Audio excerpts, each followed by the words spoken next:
Viewers and viewers around the world, this is Business Week, where we zero in on the biggest news story in the world of business. We also engage in smart and global business conversations. I am Kelly Egiga, and I am reaching you from Lagos, Nigeria's commercial capital.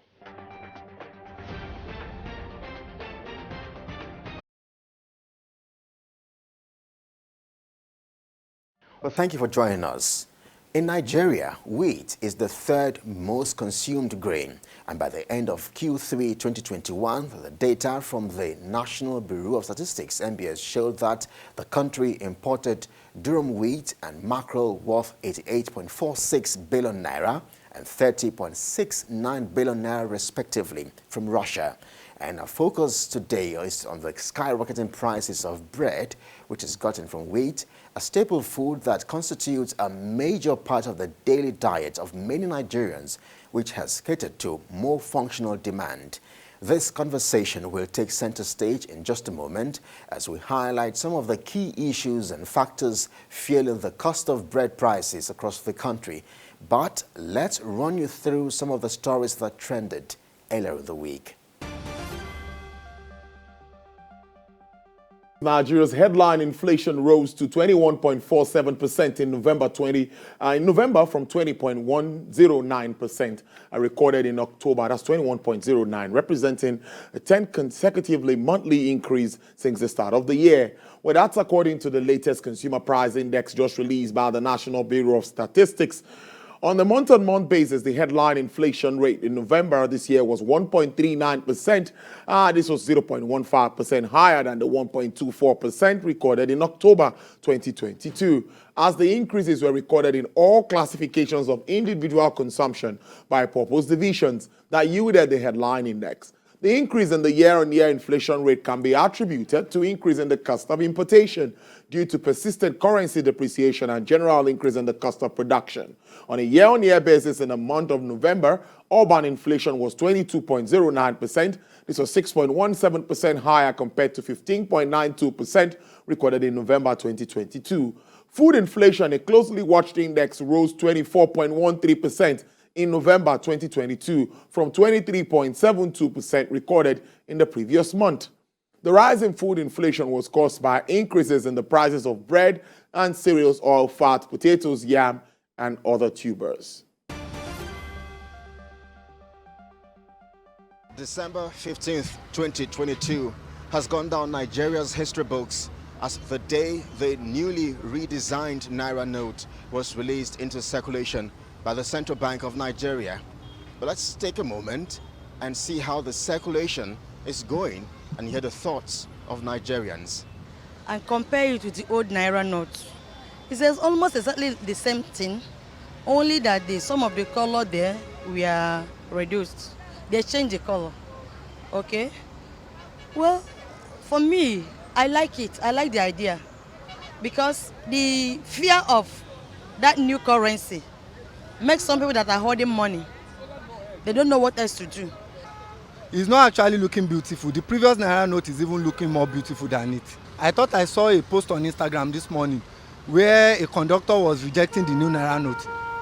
He didn't collect it from that passenger. It's very nice, it's very good. I love it very well.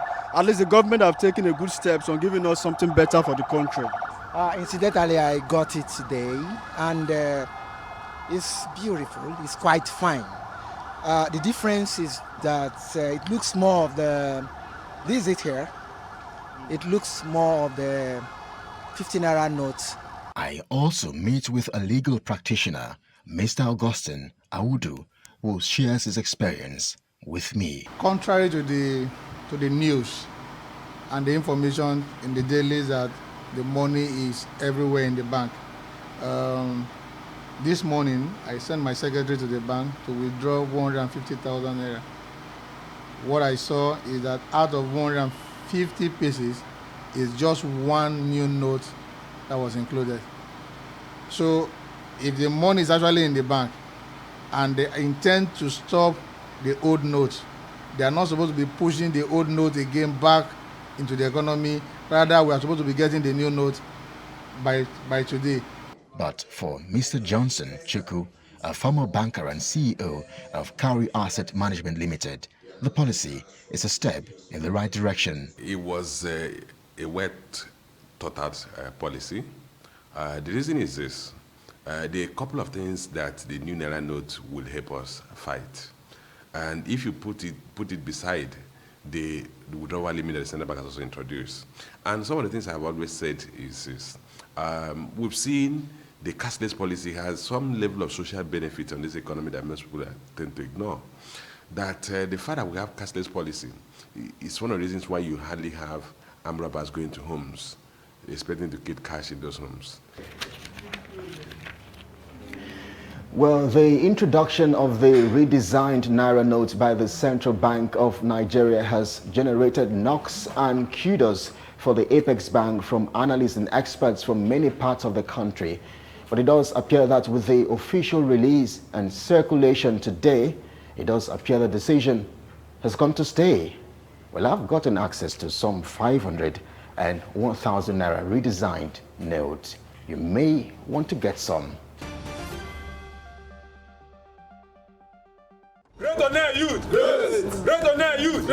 The protesters gathered at the Chevron Shore and Logistic Base in the Onne Oil and Gas Free Zone. They displayed placards containing their message that Chevron's decision to relocate would plunge the community into economic hardship. President of the Onne Youth Congress said their visit to the shore base was to submit a letter of appeal to the company's management to reconsider the move. We are here today on a passionate appeal to Chevron Nigeria Limited, who has been on there for 3 decades now.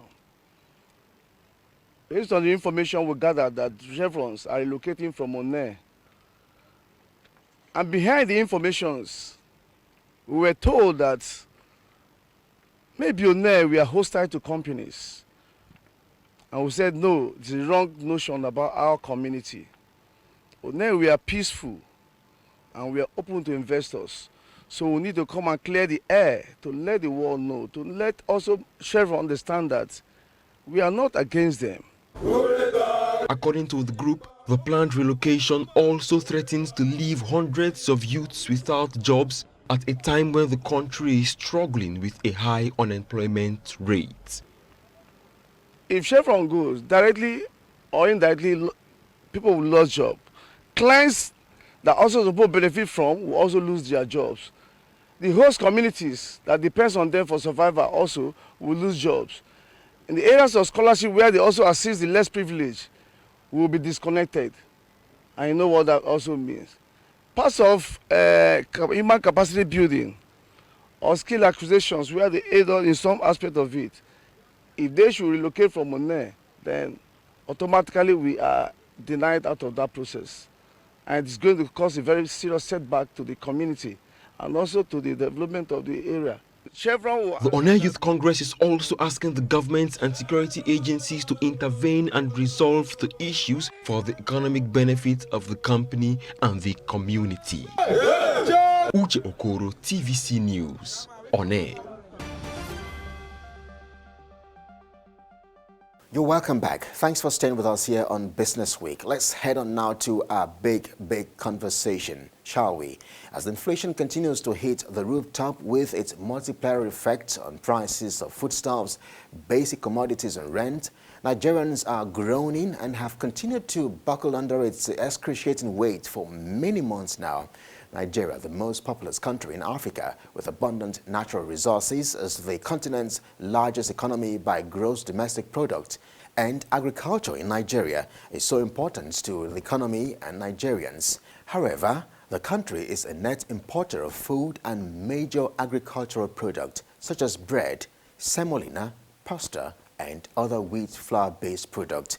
And some of these products are staples of the country, and the demand for the product has continued to increase. And for lovers of bread, the prices are soaring, thereby causing many consumers to abandon bread for a cheaper alternative. I wonder just how much you're buying a loaf of bread in your area.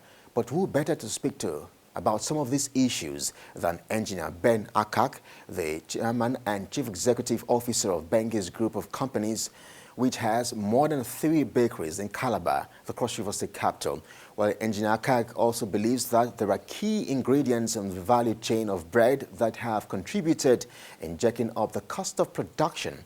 He also spoke on the state of Nigeria's economy and the economic blueprint and policies of the APC's presidential candidate. Here's that conversation. Mr. Chairman and CEO, Bengi's Group of Companies, welcome to the program. Thank you. Thank you. Yes, so let's begin with the fact that we all know that bread is in demand in the country and, of course, all around the world. And virtually every household, for instance, we know how essential that commodity is. But with all of what is playing out at the moment, is that still the case? Well, I'll say yes and no.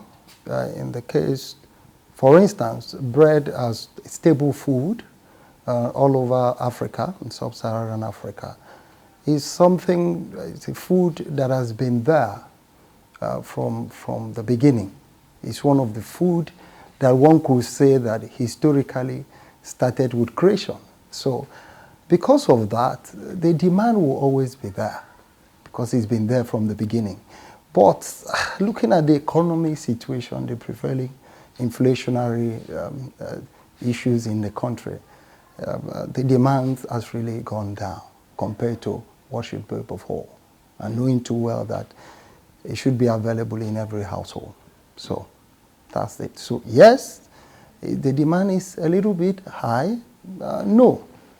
The no part is the fact that because of the inflation in the country, the demand has really gone down. So, yes, and when we also look at the inflationary pressures as we are seeing now, it's not just a Nigerian thing. It's something that global. Is global. I mean, it's hit economies around the world. Yes. But let's discuss how that has impacted the market here in Nigeria. The fact that we only are trying to recover from the COVID-19 pandemic, and then we also have a war going on in Ukraine, Russia's invasion of Ukraine. Has that impacted the market? It's so much, huge in terms of, and then you should add something again, aggressive monetary policy. It's, all these factors coming together put so much pressure, not just on the economy, but on the standard of living in the country. And you can see that also approaching the elections, it's quite a difficult task considering the fact that Nigeria is just trying to, the last World Bank report, which stated Nigerian economy is a little bit down. The growth rate is down from 3.3 to 3.2. But again, we seem to have some sense of hope looking at it because comparing it to South Africa, the growth rate is from 2.8 to 1.8. So really, it paints a difficult future, but at the same time give us some hope, comparing it to other African countries. Well, you are a businessman. You have been in this for quite some time now. As a businessman, as an entrepreneur here in Nigeria, paint a picture of how easy is it to do business here. Talk to us from that window about the ease of doing business. Talk to us about some of the challenges perhaps that you have faced or encountered over the years as a businessman, as someone who owned bakeries, not one, not two, not three. Yeah. Well, I think it is, one will say, the Nigerian business environment has always been challenging and demanding. But the resilience, the strength of the Nigerian people has always been what we hamper on and what we critically rely on. I mean, having to run not just bakeries but other manufacturing businesses all over Nigeria.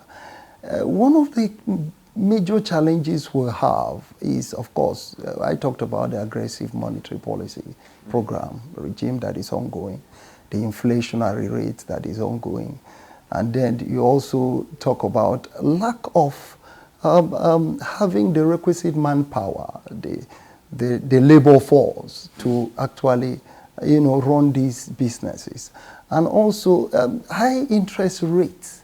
I mean, these are all the factors that have been hampering the growth of small and medium-scale enterprises. But beyond that, I mean, look at the exchange rate of Ghana. It cannot be compared to Nigeria. So we still have, I keep painting this, I mean, Nigeria has a population of 200 million people, and we'll stay counting. So our GDP is also not too bad. So you put all this together, you discover that as a person, we don't rely so much on the weaknesses, on the issues around, but we depend on what we can do to not just bring our businesses back, but looking at alternative means of making business easier for us, whether in manufacturing or in construction or in agriculture, in all fields. So that's what we do look out for in all endeavors that we are involved. But I'm just curious to also ask Your Excellency, now that there's a serious hike, there's serious inflation here in Nigeria and of course around the world as well, has that also affected the quality of what you produce, yes. For instance? And then you can also give us an example of, because right now in Lagos, for instance, we're buying a loaf of bread at 1,000 naira, 1,200 naira, 1,500 naira. You know, so has that also impacted just how much a loaf of bread goes for? Yes, you know, having an import-dependent economy is one of the challenges we are facing and will continue to face, unless and until we begin to produce and make those things available. I mean, from the Baltic region alone, Nigeria spends $491 million every year on just importation of wheat. And the simple story there behind all this is that Nigeria does not have the climatic weather to actually cultivate wheat around. But I know that there is an ongoing research that is going on around the Obudu Ranch resort about the climate, on how to begin to cultivate those crops here. But then, just opposing that with production of a stable food like bread. Yeah, I mean, the price of wheat last year, I mean, being the major ingredient in the manufacturing of flour, the price of wheat last year was between the range of 3,800, but as we speak, it's almost 6,000 naira, so triple the amount. So it's still going to affect, not just on bread alone, but in all commodities. Because in addition to that, we actually, all over the world, have not recovered from the global pandemic, the global COVID-19 pandemic, and then you're having the war in Ukraine. So it snowballs all together to all these sectors, and I tell you that maybe we're going to see more openings. We're going to have more hope after the elections. Of course, the demand on the elections too is telling seriously on the economy. Yeah. I would delve into the elections for a moment. Yeah. But let's stay with this issue of grains. I mean, we know how crucial Ukraine is to the world, and that's because of the capacity of the country's production of grains, which has impacted even us here in Nigeria and, of course, the continent as well. But what are the lessons for Nigeria and the continent as regards this issue of grains? I mean, are we saying that we do not have the weather at all? We do not have the soil for the production of grains in this part of the world, in the continent?